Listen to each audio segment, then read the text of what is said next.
Good afternoon, everyone. My name is Kyle Parton. The church denomination that I've chosen to talk about is the Anglican Church, or the Church of England, which was one of the most dominant denominations in colonial America, holding a significant influence as the official church in Great Britain and Ireland, and colonists who had been raised in the Church of England that came over to the United States, or what would become the United States, would continue to practice their expression of faith there in the New World.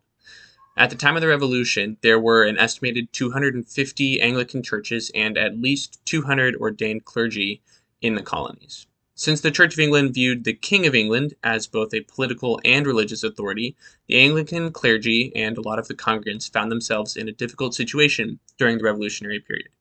Some ministers, most famously Samuel Seabury, who was a staunch Tory and disputed Alexander Hamilton's arguments about the need for national independence.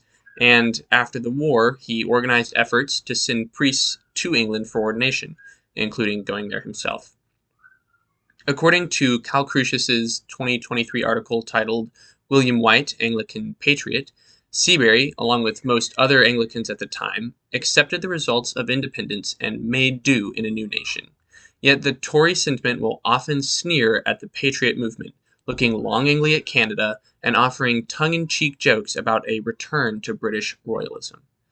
But the Church of England was no less popular among revolutionaries, especially in Virginia and the rest of the South. Even George Washington was a devout Anglican. The independence movement in the Anglican Church was steered by William White, a priest from Pennsylvania who was at the leading edge of the effort to unite American independence and Anglican faith. In his 1782 publication, The Case of the Episcopal Churches in the United States Considered, White wrote that on whatever principle the independence of the United States may be supposed to rest, whether merely on establishments which have very probable appearances of being permanent, or on withdrawing the protection of the former sovereign, or, as the author of these sheets believes, on the inherent right of the community to resist and effectually to exclude unconstitutional and oppressive claims, there results from it the reciprocal duties of protection and allegiance enforced by the most powerful sanctions of natural and revealed religion. In other words, congregants of the Church of England had grounds to support independence and remain faithful to their denomination. The idea of this separation of church and state is arguably rooted in the Anglican denomination's founding doctrine known as the 39 Articles of Religion, which was finalized in 1571. Specifically in Article 34, which states that churches in different nations have the authority to ordain, change, and abolish practices outside of the Scripture in order to better minister to the diversity of countries, times, and men's manners.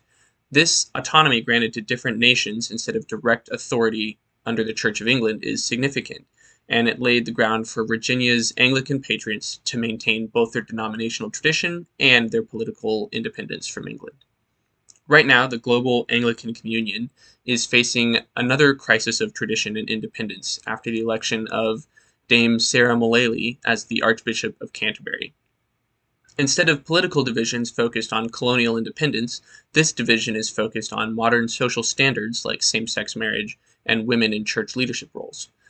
This has led Anglican churches in several countries, led by Nigeria, to break away from the Anglican Church's authority in a shift reminiscent of attitudes during the American Revolution. Only time will tell if the global Anglican Church will interpret Article 34 in a similar way to William White and remain united as it did after the Revolutionary War.